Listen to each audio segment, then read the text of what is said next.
Intro to MIDI Sequencing. If you look on Canvas, you'll see that I've got the notes there for you. So if you want to just go ahead and follow along, and hopefully this will make a lot of sense.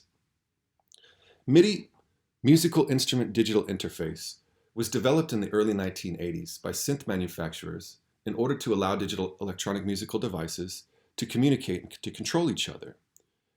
MIDI messages use values from 0 to 127 in order to define MIDI information that is stored and played back by MIDI sequencer software.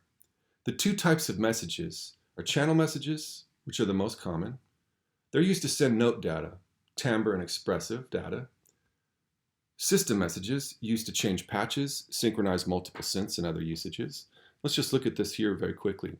If I drag and drop a loop that we're having here within our bin, this is just a simple MIDI loop. You see here it's green. If I was to double click, you will see all of the MIDI information, and I've got each note value that we've got here. And if I wanted to change that note value, I could change it. Moving it up, we could move it down. We've got several tools that will allow us to be able to put them in. We'll talk about these here in a minute. If I wanted to, I could shift this back in the timeline. And most importantly, if I needed to turn this up or turn this down, I could with my velocity level. And you see it goes from 0 to 127. Now, if I was to double click, I get this event list. And that event list is going to let us see all of the things that we just looked at. So I can shift my note from bars and beats here on the event list if I decide I wanted to. I could also change the pitch on the event list, or I could change the velocity level. All set here, just like a computer program. Pretty nice. That's simply just by double clicking on each individual note one more time. One of the ways I like to work is with a MIDI controller. A MIDI controller is a device that only sends MIDI messages. So some of the controllers that I like to use in this particular case is a keyboard controller. We also have access to drum pads, for example. Maybe some of you might like to use push. Akai's got some beautiful drum pads. But remembering that our MIDI controller does not create output. So very quickly, if I wanted to use my MIDI controller, then I would have to record an able. And as you can see here, I can just play something in real time. But I'm playing the Arturia controller that I've got here, and I'll show that to you here in the video. Essentially, though, that's all in real time. And I'll give you some ideas on that one, too, here in a minute. Another that we want to look at are sound modules. I love sound modules because I can take a MIDI controller and I can link the MIDI controller to the sound module by way of a MIDI cable, 5-pin connector. And I'll show you how I do that here at the house. It's a lot of fun, and some of my favorite synths are a lot cheaper as sound modules versus getting an actual synthesizer that has the keyboard connected to it. So a sound module is the analog output. It still has the 1/4 inch out. And I'll show these here to you as well here at the house. I'll be playing some of these in the next video. The synthesizer is going to give us access to the actual keyboard. And that contains the controller and the sound module together.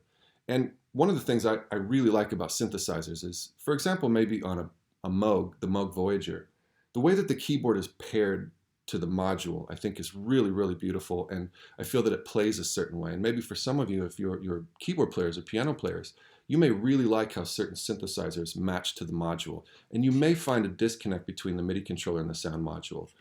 That might totally be up to you. Maybe potentially that won't be a problem for you. But some of the synths that I bought, I really like how they're paired together, the keyboard and the sound module. So, and I'll give you some examples on maybe potentially some of the things that we could buy. Now, of course, you know me, I don't like necessarily just talking about things. So I just want to show you some examples and some of the things that we have at the house. Some of the modules I'm using here. The Future Retro, for example. There's nothing to this. As you can see here, the Retro is just a 3 oscillator synth. And you'll have the link so you can roll through this if I'm going a little bit too quick. But as you see, it's 3 oscillators. We've got a nice little mixer. We've got our filter bank. Just like what you'd be used to seeing on any analog synth. There's really not much to it.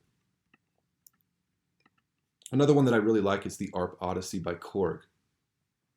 This one does have a keyboard to it. You can buy the Odyssey with the keyboard, but in this case, this is the one that I got. And it's also a two oscillator system. It's got the filters, it's got everything set. It's really quite nice, but at the same token, you're missing the keyboard. So if I was to pair this with one of the controllers that I just showed you, I could play this just like I would be playing, any synthesizer. It's pretty nice. The other one that we would look at that I've got here that I was just telling you about are the synth side, having a keyboard connected to it. So this is the one that we would have here. This is the Moog Voyager. And again, you can look at this, within the actual site in itself, but that's what you're looking at. I love the keyboard and how that keyboard pairs together with this module. It's wonderful. So this Voyager, to me, I think that for some, it's very, very wise to buy this with the keyboard paired together because of the way that it controls itself is just truly world class. The little fatty, another 2 oscillator setup. So this little fatty was world class in the 2000s. You see, it's not much to it.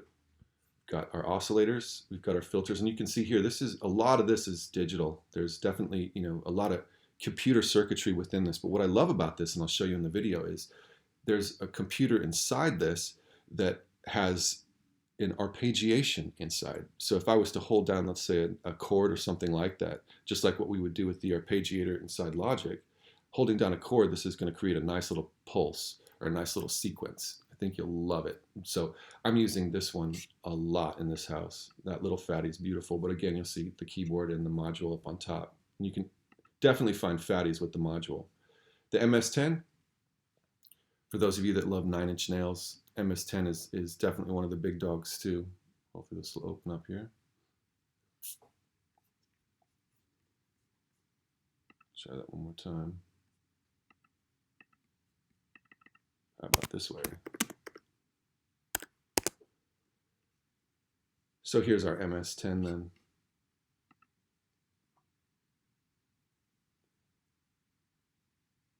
And same thing. Not much to it. Oscillators. We've got our filters. And of course, everything's set and paired to the keyboard in itself. Beautiful bass line. So some of the ones that we're using here, just to kind of give you some examples. The MIDI controller that I'm using, the Arturia Keylab 61. I'll show you in the video, the big part of why I use this is so that I can have MIDI output. So this, not only does it have USB A to B so that I can plug it into my computer, but it also has the standard MIDI out. And we need that in order for us to be able to do the fun stuff with these synths that I just showed you. So hopefully that helps you and kind of clears up what some of these are all about. Pretty easy, right? On top of that, we have our plug-in soft synths. So plug-in soft synths, software synthesizers that are designed inside DAW sequencers. And so these are usually inserted on instrument tracks. And so let's just look at that real quick. And I know most of you have been doing this. So as I drag and drop, of course, several different ways to look at this. I can drag and drop and I can leave the sounds that they give us. What's the sound they gave us? Essentially is this guitar, right? So as you can see here in this particular area, that's our instrument slot, right? So if I wanted to, as you can see, if I click to the center, I have access to this guitar sound, but maybe potentially that guitar sound is not what you're looking for. Maybe you want to change that guitar sound out to a Moog. So here is Logic's beautiful Moog simulation. You can see here another 2 oscillator setup. And if I want to use both oscillators, I can just take the oscillator and move it right to the middle here. Got my filters, ADSR, just exactly what you would be used to seeing on an analog synth. The difference is now I've got it here to be able to play back maybe potentially any MIDI that we've just had. So of course, this is the MIDI information that I just basically drag and drop, right? What happens if I take that MIDI information and change out the sound source? Maybe that's the way to go, isn't it? Check it out. Mess with some filters.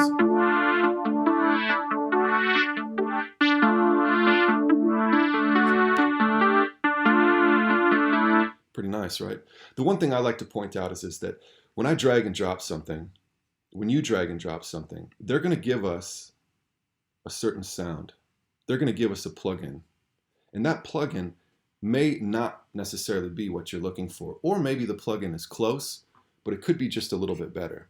I highly suggest when they give you that plugin to really think about what we can do to push the bar. As you can see, that's the guitar that they gave us.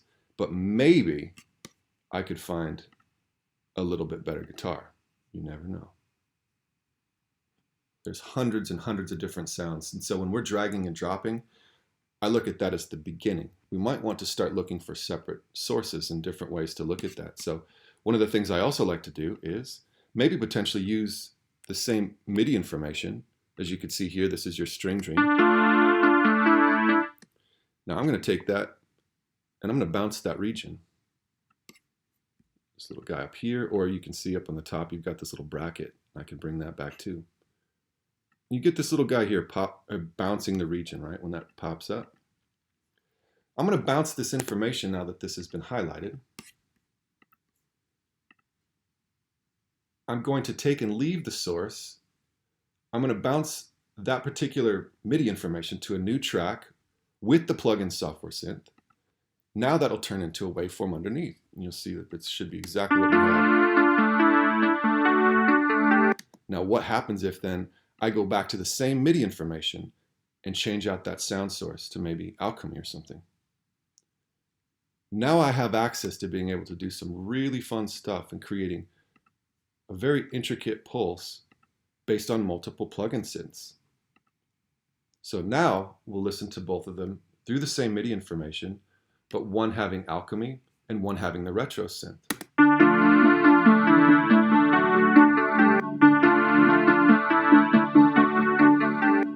Pretty cool, right? So maybe we could take that, we could bounce that down. Now we've got two beautiful waveforms of the same MIDI information. And we can pulse that through and maybe make exactly what we're looking for. Maybe at moments we could take one away, create a nice little breakdown.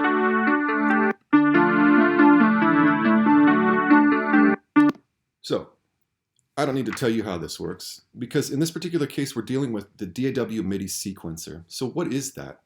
Software that allows the user to combine multiple MIDI performances or tracks.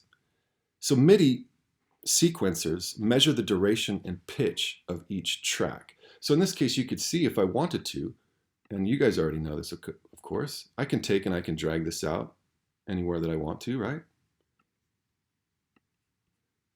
And in this case, then, I'm just hitting Control L so I can make sure that I'm converting all of those loops to regions. Now I've got access to a nice duration, right? So time, when used to compose music, sequencers divide time into bars and beats. In this case, you see that that time allows me to slip this in and I can just lock that in, no problem. But what if we want that to be a little bit more intricate? One of the things that I like to look at then would be, and we'll just go back to MIDI real quick.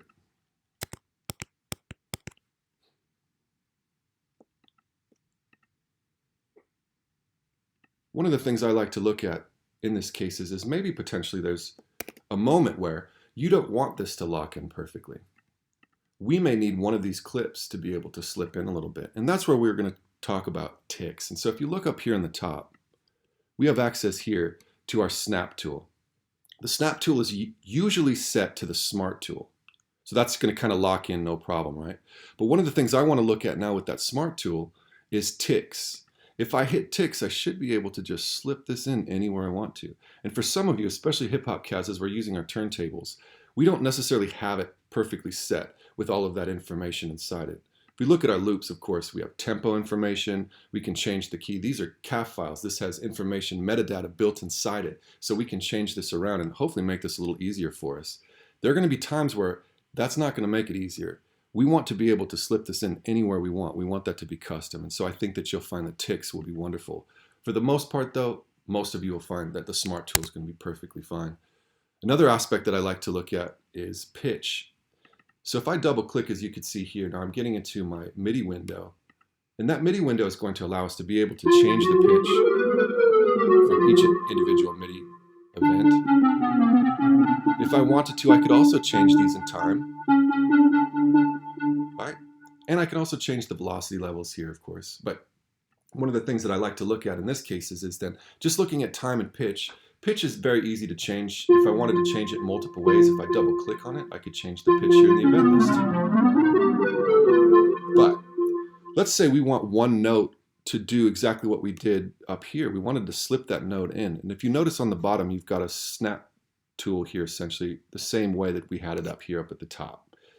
I'm going to change that now to ticks, and you can see now I can slip those notes in anywhere I want to. That's going to be very, very important on the MIDI side, especially in this window. So for me, that's going to be custom because there's going to be times you're going to play something in, there's going to be just one note that's just a little off. If you keep the Smart tool on, you may find that that's not going to help you with your grid. It's going to lock you in perfectly, but the grid, it's not going to be what you're looking for. In many cases, in fact, for me, almost all the cases, if I go back to my tick, I can pretty much make it work anywhere I want to. And you can see that that resolution is beautiful. Now, most of you know this already, but I could zoom this in too, couldn't I? And I could really slide that in. So not to waste your time, of course, to continue on, but you can see that very simple stuff in terms of your DAW MIDI sequencer, using and having access to time and pitch, very, very powerful. Now, MIDI inputting, there's a lot of different ways to input MIDI. And so one of the things that we want to look at in this case then is real-time entry. The first one we've got here is real-time entry. So I'm just calling up this, simple electronic piano, as you can see here. And I'm just playing the Arturia that I'm going to show you here in the next video. So essentially, how can we make this happen? It's really quite simple. You see here, I've got my tempo, so I can slow that tempo down or speed that tempo up. And then I also have access to my metronome. So if I was to just click on the metronome very quickly, it's going to give me access to the grid. So one of the things I really highly suggest is if you're using real-time entry, to start with the drum beat or to start with the metronome. Sometimes we might have students that will do this, for example.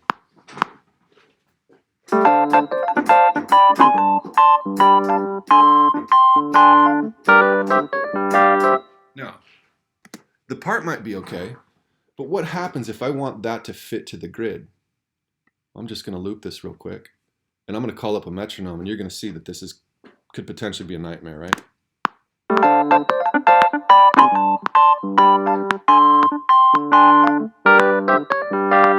I don't need to tell you if I put a drum beat to that, that's not going to work. So what are we going to do then?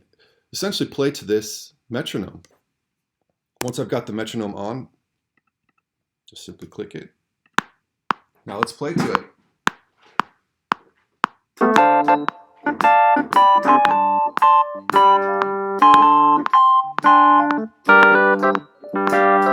Now we've got ourselves a loop that we can use. I should be able to just take that and loop it.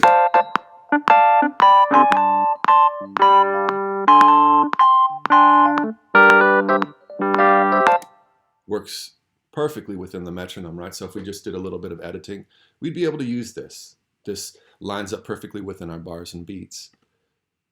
Obviously simple concept, but you'd be surprised at how many people will start real-time entry and then not remembering that we have to make sure we're set to our grid. Another one I like to talk about is manual entry. And so this one's the big one for, Skrillex and Joel Zimmerman or Deadmau5, for example. And so in this case, I've got my piano roll editor, essentially. And I can just take, and as you see here, I've got two tools. I've got my pointer tool, and I can change that to anything, but I would keep that on the pointer tool. And on the second tool, or as I hit Command, I have access to my pencil tool. So what's really nice is you can just sit here and input anything that you want to, and you can make it whatever you want, of course. The last duration that you picked, it will copy that last duration. So it doesn't matter how tight and how small it was. Makes it really, really nice and quick. But as you can see, somewhat tedious, especially for those of you that are players. Using this tool for me is, there are times where I might input one note or two notes or something like that, but using it in tandem with the real-time entry and then manually entering certain things or maybe taking something away and then finding out where I could slip that in the perfect spot, that might be the way to roll. The last one we want to talk about is step entry, and I think that some of you will find that this one is really, really cool. So step entry is located up here in your window, and you're going to show step input keyboard. So in this case, as you see, on the timeline, I'm set to 1. And in the step input keyboard, they give us these durations here as well. The first duration that you see here, the one that we've got called up, we're inserting on 8th notes. And so if I was to just simply pick a note, you see that it locks them into an 8th note pattern. So if I was to pick the 16th note, you'd see that that would lock in 16th notes. And on and on. There's a 32nd or a 64th. So for some of you, you were wondering, how do you get these drops, or how do you get that snare drum roll or the kick drum to do that certain pattern? Many of you probably thought maybe potentially they're manually entering that in and making that happen. In this particular case, 9 times out of 10, I'm using the step entry tool. So let me show you what this will do. Right? Now, on top of that, of course, in the perfect case, that's going to be a snare drum. That's going to be, a kick drum together, something like that. But what I want to do in this case now is, for some of you that have taken music theory, I'm going to use the step input keyboard to create a sequence or arpeggiation. In one of the videos I'll be playing, I'm using the arpeggiator that's located here within our MIDI effects. But that's not necessarily the only way to create a sequence. One of the ways I like to create a sequence is with the step sequencer. So with this classic electric piano called up, I'm just going to basically type in a very simple C minor.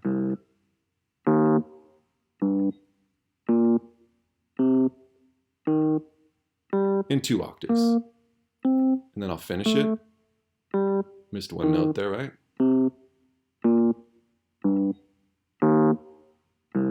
So, as you could hear, essentially, we've got one note that we missed, right? How can I change it? Well, move it up. You see why I love MIDI. Now, let's go back, and let's just get that little thing into a pulse. And now we've got ourselves a nice little loop. Sounds like Stranger Things, maybe.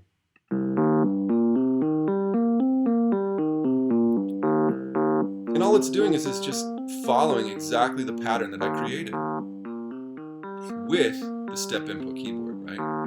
So, as cool as that is, what if we were really doing the Stranger Things and we wanted to use a Moog just like what they did in the original? We throw our filter back now.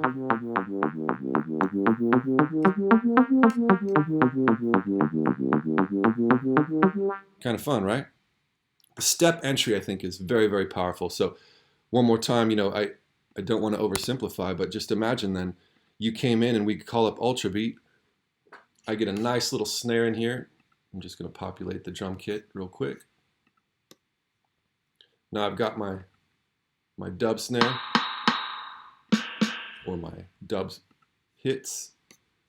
Go back to it, and let's just program that in. 8th note dub hit. Now let's go back to our 16th note dub hit and do that 8 times. Let's go to our 32nd and try to do that 16 times.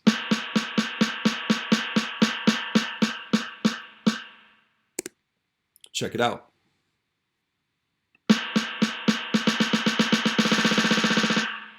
Now we've got our perfect drop. Step entry, I think you're going to find is beautiful. So very quickly then, let's look at our MIDI editors. MIDI editors provide different views of MIDI information. And so the first one that we were just talking about is your track editor. That's the bird's eye view. This is where we drag and drop all of our information. All of you have been working with this. The projects that you've worked with the analog loops, they've all came out great. I think in that sense, we really do want to put to practice, all of the things that we've learned and all of the ways that we can utilize this particular tracks editor. So obviously you guys all know that, we can option drag if we wanted to get everything as we've got that set. We can hit Command R to replicate, of course, to get to each individual loop right at the end of the perfect edit in that case, right?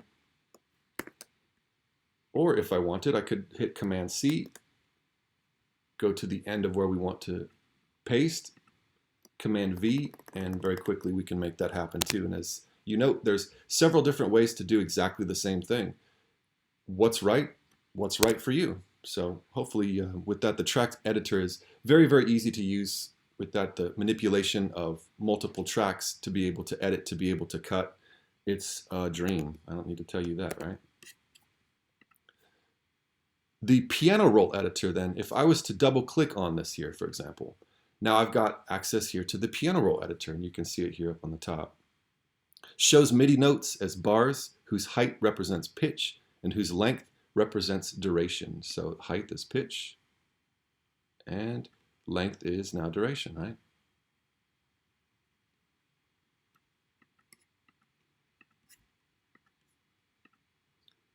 And the list editor displays MIDI information as a detailed list that can be changed individually. This here I really find valuable because in each individual note, when you double click, you will see our event list. And that event list is going to show you where you're at within the timeline, so we can change our bars and our beats. Right? And on top of that, we can change our note, our pitch, and we can change the velocity level. So as you can see here, as I turn it down, it's going to get blue, or as I turn it up, you'll see it go red.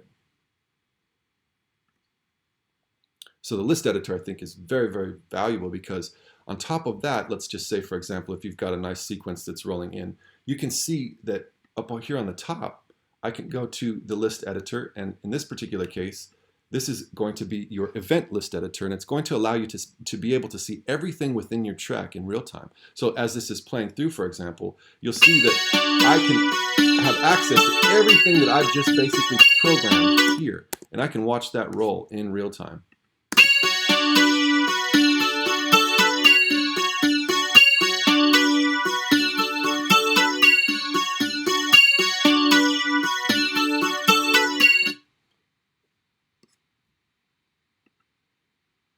I think that the list editor is very, very powerful for a lot of different reasons. And so with that, as you've got multiple tracks in, and let me just drag in the first thing I've got here, of course, you'll see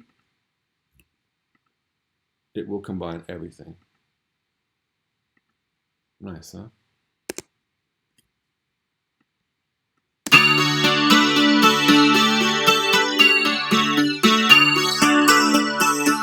So one of the things that happens for me as I roll through this is I can see certain problems. Maybe this needs to be a little bit louder, maybe, right? Or maybe this needs to be quieter. Imagine doing this with drum hits, being able to go through and to fine-tune your kick and to being able to fine-tune your snare. As I'm rolling through this is my velocity level. I can actually see all of the problems. On top of I can hear them. I like to see them and hear them at the same time because it just reestablishes the issue, of course, right? So the way I see it, that list editor is very powerful. It's priceless for me. The last one that we can look at would be the notation editor. So my disclaimer on this one is this: for some of you, you may not necessarily know how to read notes. Let me be clear. I did not know how to read music when I first got into college. I had worked in the music business for many, many years. I could play things, but I couldn't read music. The notation editor really, really locked this in for me, and it was quite simple. And so very quickly, if you just double click on your MIDI information, and let's go to the score editor, you'll see everything that we've just put in has now been in notation value. So imagine then, if I was to try to learn a song, someone says, hey Dana, I need you to know something like Star Wars or something like that, right? I don't know how to read it. I wouldn't know how to give that to someone in a string section or something like that. But maybe what I could do is maybe I could play that in and potentially have, the sheet music for them. Once I've played it in, essentially, I could see it. I'd be able to write it out. It'd make a lot more sense, right? Watch what happens. It's really quite simple.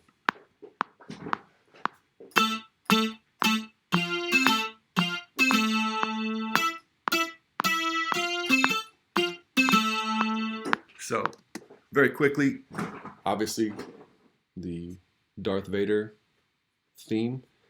We'll take that, let's get, so it sounds a little bit more realistic. Let's take our MIDI information and let's change that to a string sample.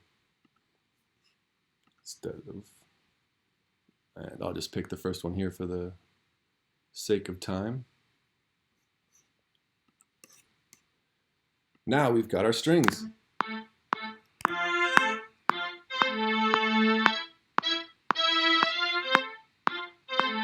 Now, how do I see this written out? Click it.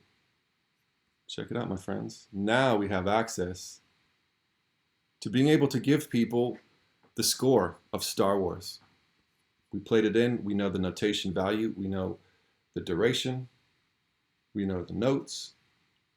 So now we'll be able to take this and print it out. Pretty cool, eh?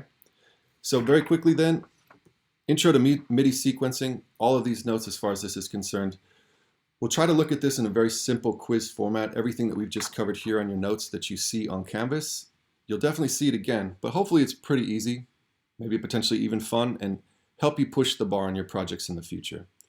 Thanks again, guys. We'll talk to you soon.